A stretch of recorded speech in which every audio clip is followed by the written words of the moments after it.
You can't give that which you have not. On the Rwandan youth, Kagame, Himbara, and the long memory of a broken country. Written by Gabriel Ndayishimiye. Chapter 3. I write because I've already lost. It begins, not nobly, not poetically, but stupidly, with the ceiling, that damned ceiling, always there, flat and smug and indifferent, as if the world above has already decided I am not worth dreaming for. I do not sleep. Not because I am brave or tormented or touched by some moral fever. No, I do not sleep because I have run out of distractions. Sleep is for people who still believe silence is restful. For me, silence is a kind of slow suffocation, an elegant form of madness. I used to think I was resisting something, the regime, the slogans, the curated grief. Now I suspect I was just trying not to rot. Reading did not save me. It exposed me. Every book I picked up felt as if it had already read me first, laughed, and then handed me a mirror I never asked for. You want to hear about resistance? Fine. Imagine hiding behind a locked door, breathing like a fugitive, just to read a page you will forget by morning. That was me, armed with nothing but underlined sentences and the terrifying suspicion that truth was a myth passed down by the bored and the powerful. And still I read, because I could not sleep, and because screaming would have made things too real. I did not read for enlightenment. Do not be absurd. Enlightenment is a luxury for those who still trust conclusions.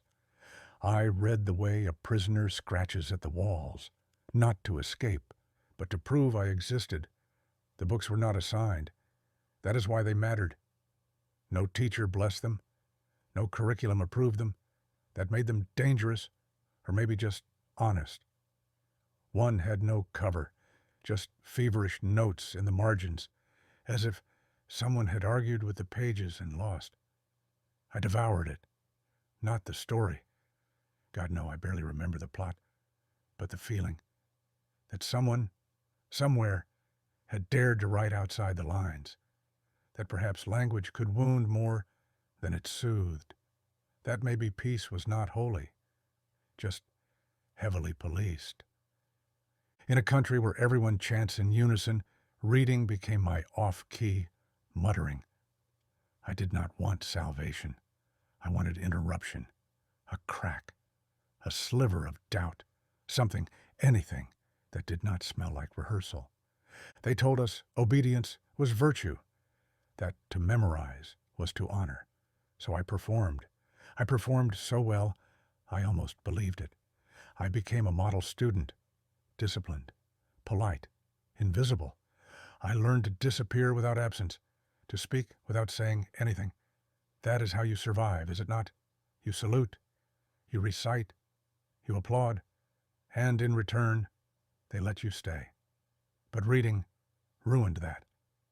It taught me how to vanish on my own terms. It whispered that meaning could be stolen, not given. That truth was not handed down like commandments, but smuggled in through cracks. Every page I turned was a minor defection, a quiet refusal to nod. Not heroic, just tired. Tired of swallowing other people's thoughts like sacrament. Tired of kneeling before slogans dressed as scripture. You want to know when it started? It started the day I realized I could read without permission, and no one could stop me. Not yet, anyway. The more I read, the more I unraveled. Not heroically, no. There was no revelation, no epiphany, just the slow rot of certainty. Each sentence I consumed took something from me.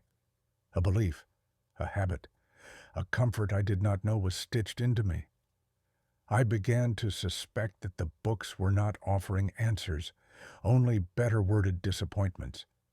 That history had been edited, not for truth, but for decorum.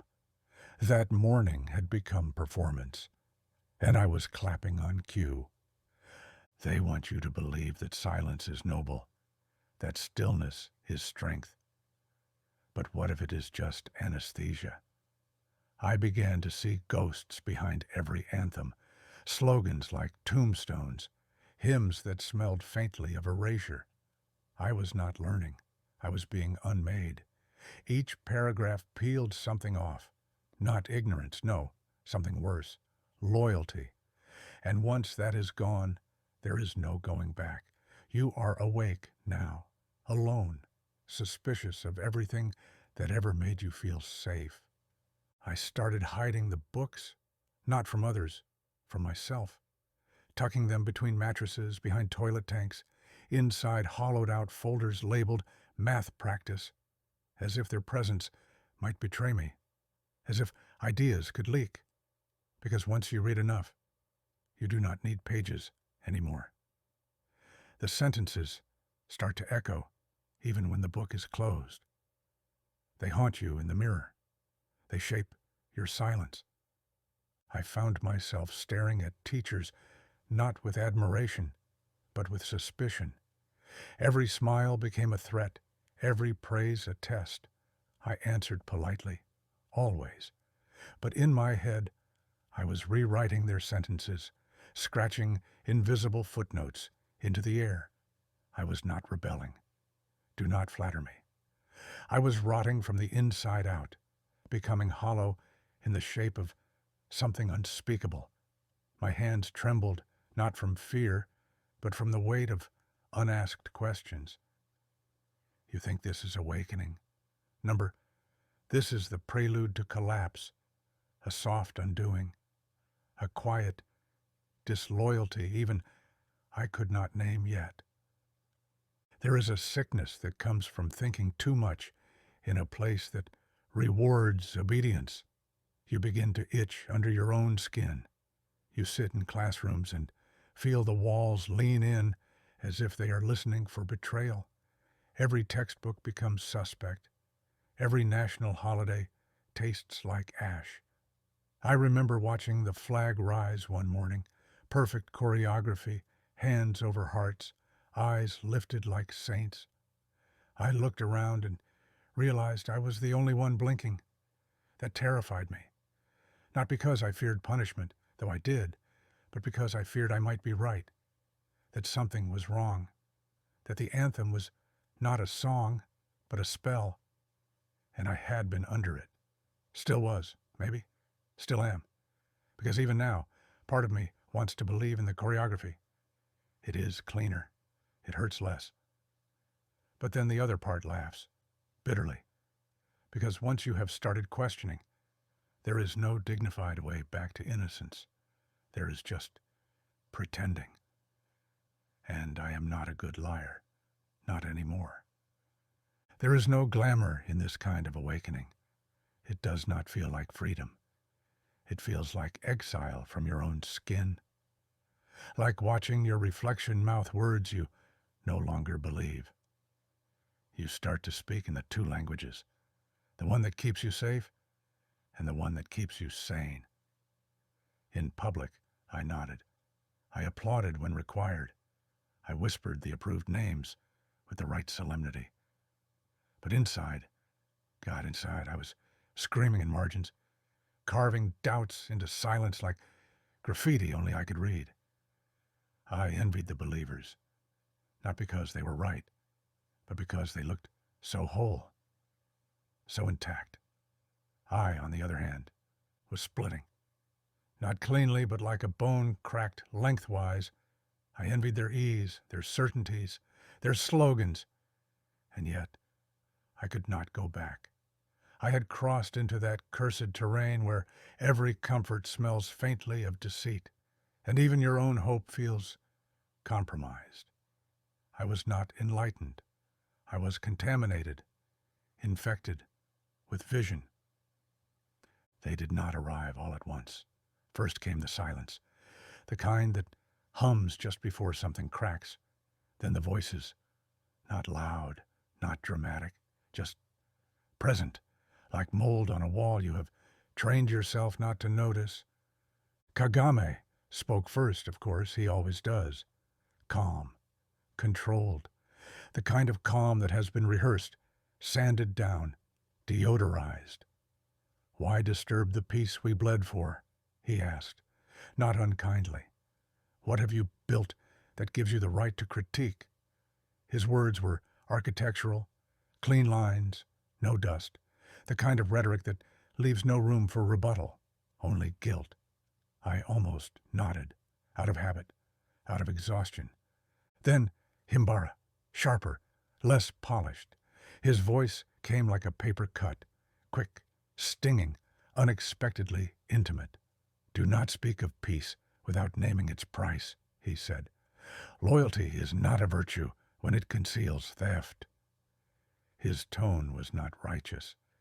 It was tired, like a man who has read too much and still has not slept. They did not speak to me, not really. They spoke through me, at each other, like lawyers arguing over a body neither of them wanted to claim. You confuse loyalty with complicity, Himbara snapped. You confuse noise with courage, Kagame countered. Their voices tangled in my skull like wires stripped of insulation, sparks, static. I wanted to scream or vanish, but I sat there, still, obedient, as I had in every classroom, every speech hall, every memorial, and waited for the verdict. There was not one, only a question. Whose truth will you carry? I said nothing, not because I did not know, but because I did, and I hated it. It was not a trial, not really. Trials have rules, endings. This was something worse, a recursive interrogation where the only crime was thinking and the only sentence was knowing too much. There was no gavel, no judgment. Just me, sitting in the middle of my own fractured mind, flanked by two men who had become symbols, then ghosts, then habits of thought I could not scrub out. Kagame stood like marble, composed, untouchable, a monument to what obedience could build. Himbara hovered like an indictment, hands full of numbers and dust, always pointing somewhere darker than I wanted to look. I hated them both, and I needed them. That is the rot of it. I tried to tell myself it was a hallucination, a projection of my own uncertainty, but it felt more like revelation, unwelcome, cold, and exact. I realized then they did not want my belief. They wanted my silence, both of them. One demanded it in the name of peace, the other in the name of pain. And in that moment, I understood something foul. Even dissent can become doctrine. Even resistance can crave obedience. So I sat there like a man tied to a chair by his own questions, realizing that neither voice was asking me to speak. They were asking me to choose. But choice implies freedom, and I no longer believed in that. Not really. Not here. Not after everything I had read and unlearned and mourned. So I did what I always do. I wrote, not bravely, not defiantly, like a man scratching notes on the walls of his cell, unsure if they were warnings or confessions. I wrote because I did not know whose truth I could carry. So I carried the question instead. I already knew him, of course. Himbara. Like, a scar you never stop picking. He had been in the background of my unease for years. A reference here, a whispered name there. But it was just noise back then, abstract, too distant to matter. And I was not ready, not yet. Not until last week, scrolling through the digital sludge of Facebook, dead-eyed and sleep-deprived, pretending not to be haunted. Then, there, another post. Just a headline, bare and brutal. The numbers Kagame does not want you to see. No flourish, no bait, just steal in sentence form. I stared at it like a man recognizing his own blood on someone else's hands. I did not even click it at first. I just sat there, screen glowing in the dark, thinking, of course he wrote that. Of course. It felt less like discovery and more like confirmation. Like hearing a gunshot you had been expecting for years. I clicked. I read. Not because I thought it would change anything, but because I needed to see how far the infection had spread. And it had. God, it had. It was not a revelation. It was a rewounding. Every line was cold, surgical, irrefutable. No need for metaphor, because the facts did the bleeding. It did not even try to convince me. It just existed, like a crime scene no one had cleaned up. I did not feel smarter. I felt implicated. I knew this man. I knew what he stood against. And I had done nothing but whisper in notebooks and perform civility in crowded rooms. Himbara did not offer me hope. He offered me a mirror, and it was already cracked. That night, I did not sleep. No surprise there. But I did not just lie awake either. Something itched under my ribs. Not inspiration. Do not insult me. This was not some noble urge to speak truth to power. It was more like a leak in the ceiling finally giving way. I grabbed a pen, not because I had something to say, but because if I did not write, I would scream. And I could not afford that kind of clarity. Not out loud. So I wrote a story. Short, mean, quietly furious. About a man who saluted the flag every morning and did not know why. That was the entire premise. He just stood there, rigid and devout, as if the gesture itself might save him from thinking. I did not give him a name, did not dare. But I gave him a daughter, small, inconvenient, too curious. She kept asking questions like, knives. Why do we salute? What are we protecting? Why do we whisper when we remember? The man had no answers. He just kept saluting. I printed it out, black ink on white paper, nothing dramatic. I folded it, not neatly, more like stuffing a secret back into the mouth, and slipped it into the back of a history textbook. The irony tasted like rust. That felt right. I did not show it to anyone. I did not even reread it. I was not looking for praise. I was looking for evidence that I had not gone completely numb. That page still exists somewhere. A ticking thing.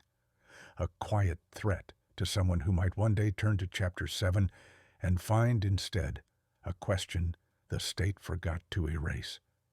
I never called it a story. That word implies closure. What I wrote was more like a pressure valve, a gasp in ink, my first attempt to measure the world without asking permission. I did not plan to go public. No manifesto, no grand declaration. It just happened. One night I posted something small, a sentence really, barely a sentence, a crack in the surface, no names, no accusations, just a question that did not sound like a question. What do we call loyalty when it serves a lie? It sat there, quiet, for hours.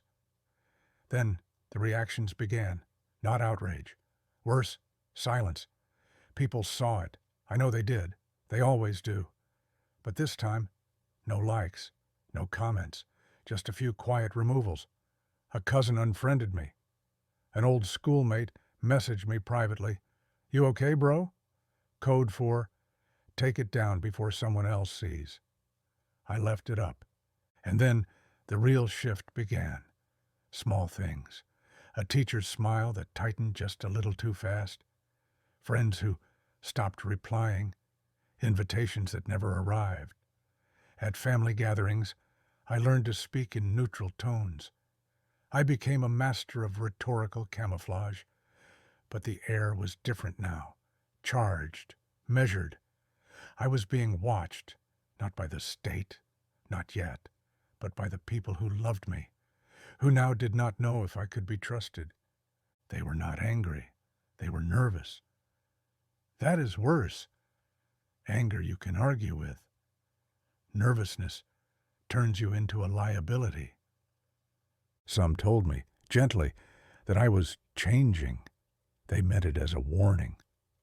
Others avoided the topic entirely, like grief that had not been declared official. But the worst part, the part no one warned me about, was not the external silence. It was the internal erosion, the way you start to second-guess your own sentences, the way you hesitate before hitting post, the way you start drafting like a fugitive, deleting like a coward. I used to write to escape. Now I write knowing it could cost me everything. And I write anyway. It did not happen all at once. That would have been easier. What happened was slower, quieter, the kind of erosion you only notice when you realize your phone barely rings anymore. Group chats went on without me. Jokes I used to be part of now landed with awkward pauses when I entered the room. One friend, my closest, started avoiding eye contact when politics came up. Then she stopped coming by at all. I asked her once if I had done something. She smiled like someone handing back a borrowed item. "You are thinking too loudly," she said. That was all. That was enough. I stopped getting invited to weddings. Or when I did, I was seated far from the main table, near the exits, near the older uncles and bored cousins.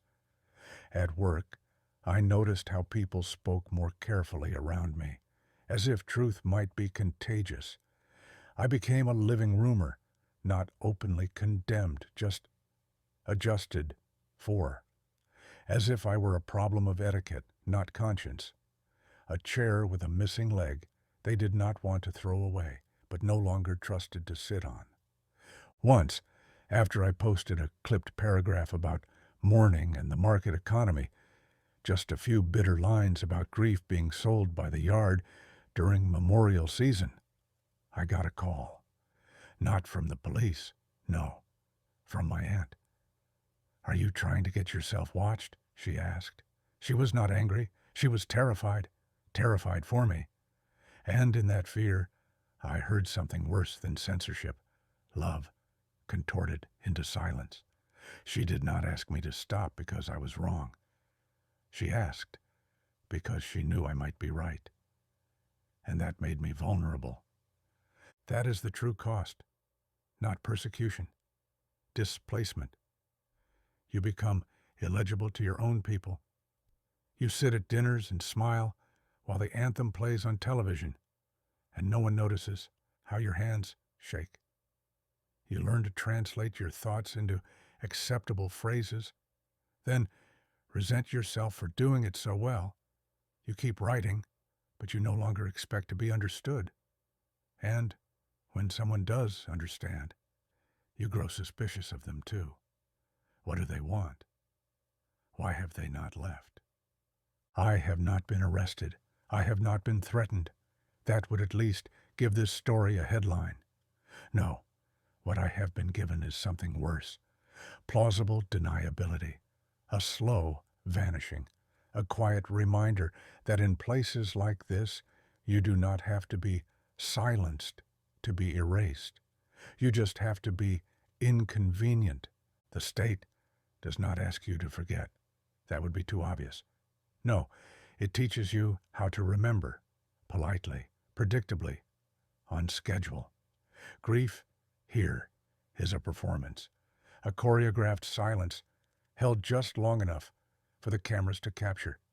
I stood once at the Kigali Genocide Memorial, watching foreign dignitaries pose in front of the graves, backs straight, brows furrowed, sorrow calibrated to the lens.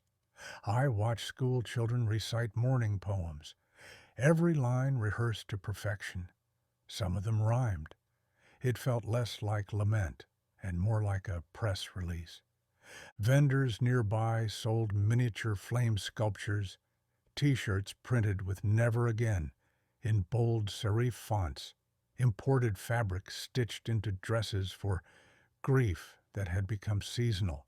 I remember thinking, this is not mourning, it is merchandising, a franchise of pain. And yet if you say that aloud, they look at you like you just spat on the dead. But the dead deserve better than a brand. And I understand. I do. People need rituals. But what happens when those rituals become tools of control? When memory is filtered through approval, measured for impact, drained of danger? What happens when remembering becomes a civic duty rather than a personal ache?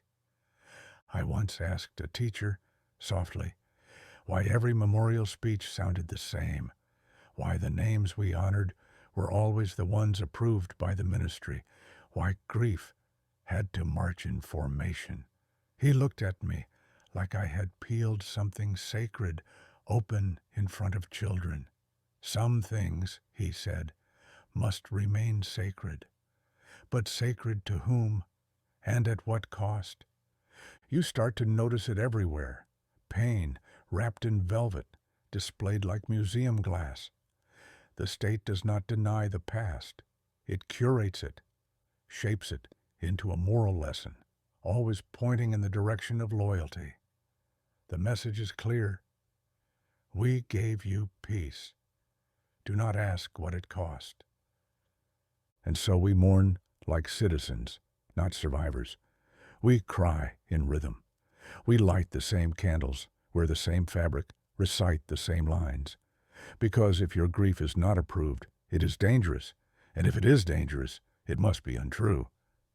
But I remember, not because I am told to, not because it is scheduled. I remember because I was not supposed to ask these questions. And that is how I know they matter. So, I write. Not because I am brave, not because I have answers. God, I am full of rot and contradiction and second-guessed sentences.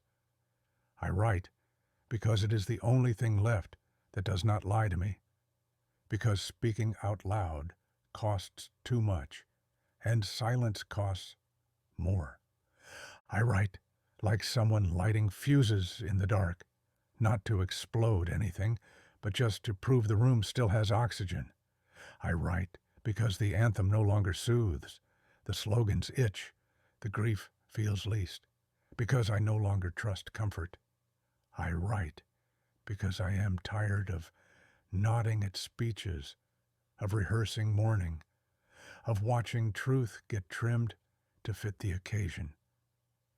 Most nights, I still walk with a notebook like it is contraband. I measure my words. I weigh consequences like currency. I post and wait, not for applause, but for absence, for who will not call, for who will quietly step away. And still, I write. Because the alternative is rot, is swallowing questions until they ferment, is pretending not to know. And I no longer have the stomach for pretending. This is not courage. It is corrosion. It is collapse turned outward. It is the quiet howl of someone who finally stopped asking for permission to speak. My writing is not protest. It is residue. Proof that something once burned here, that something still smolders. And you, if you are reading this, then you already know. The page never closes quietly. It rattles. It demands. It turns the ceiling into an accusation. And if you are like me, you will not sleep tonight. You will write. Or you will go mad. Or maybe that is the same thing now.